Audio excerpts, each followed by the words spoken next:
Hello, welcome to Money with Mark Albert. Thanks for being with me. Today we're going to look at the Bank of Canada. They had a rate announcement for January the 22nd, 2020. We're going to see what that rate announcement was. Well, we're also going to take a look at reasons why they made the rate announcement, both positive and negative. So they have some disappointing news that they shared with us.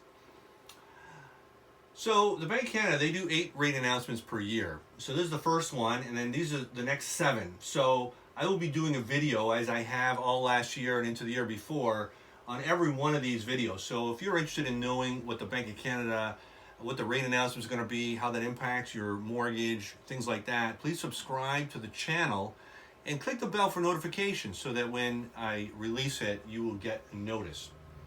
That would be great. So the rate announcement was, in fact, they were going to maintain the rate. So they've been maintaining the rate. They're maintaining it at 1.75 for a while now.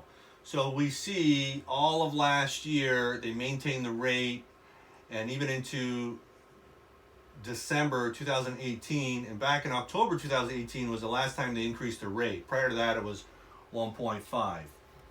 And so it's been there for a long time. Not sure what they're going to do, but it's going to depend on the data they get prior to the March next announcement.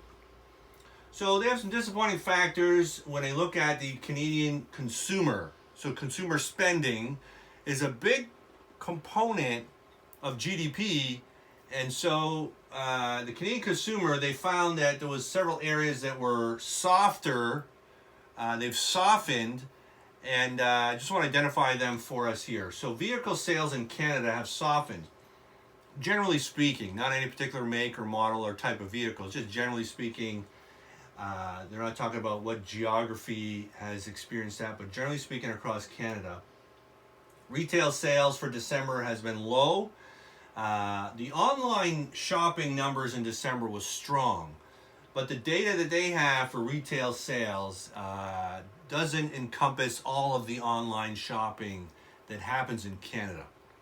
And so that's just one thing I just want to mention there. But generally speaking, the retail sales for December, which is the biggest shopping month of the year, was softer than what it should have been. Canadian growth, job growth in the Q4 of 2019 was also soft. In fact, if you look at the total growth of the fourth quarter, we lost jobs. We'll look at that just here momentarily. So this is a chart that shows all of last year, each month. December, we gained, there was a growth of 35,200 jobs. November, there was a decline of jobs created, decline of 72,200 jobs, and a slight decline in October. So if you do the math, you will see that we lost at least 35,000 plus jobs in the last quarter of 2019. So that can impact things. As a result, growth within the economy was a lot lower than what they were anticipating, what was forecasted. They're anticipating at about 0.3%. So disappointing factors is a high degree of uncertainty and geopolitical tensions in the Middle East. With all the bombs and stuff going on, and a plane crash, people died, and all that, and just a higher degree of uncertainty it creates. So growth estimated at 0.3% in the fourth quarter of this last year, which is a significant downgrade of what was expected. And exports fell in late 2019. Of course, you saw the chart of job losses. The economy was slower. And in exports haven't been that great. Business investment in Canada appears to have weakened after a strong third quarter. Now, on a positive side, when we look towards trade, there's some positive components. We know, a transition from NAFTA to the USMCA between Canada, US, and Mexico, that's going well. There's a lot of positive things going on there. Also, they indicated that, between the U.S. and China, it's very positive. They got together, Donald Trump and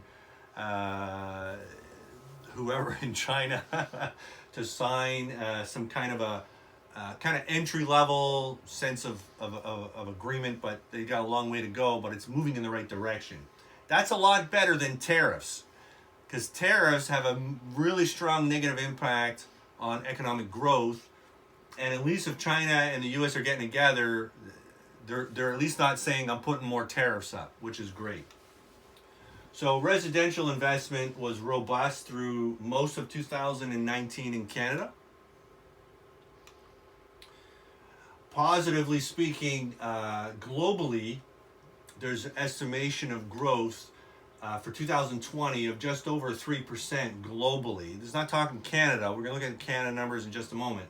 Globally, and that's stronger than what we're expecting in Canada, but in 2021, 3.25% growth globally. So the global economy, that's a very positive outlook for us.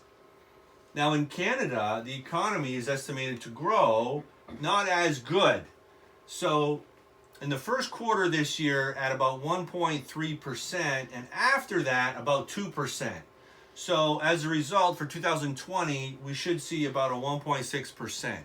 Now, pretty much all of last year, the Bank of Canada rate announcements, the governor of the Bank of Canada, they kept saying we're anticipating a 2% for all of 2012, 2020, 2021.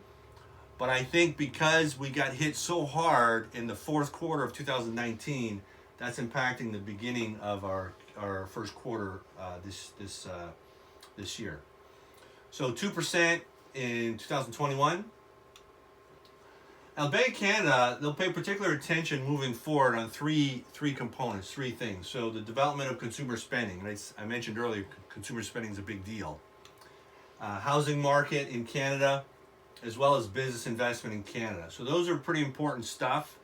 And I will say, if you haven't already subscribed, please do so now. Click the bell for notifications so you can get the next update for what the Bank of Canada are going to do. Listen, I really appreciate you being with me. Thank you for your time. I trust it's a valuable use of your time. Have a wonderful day and look forward to talking to you soon.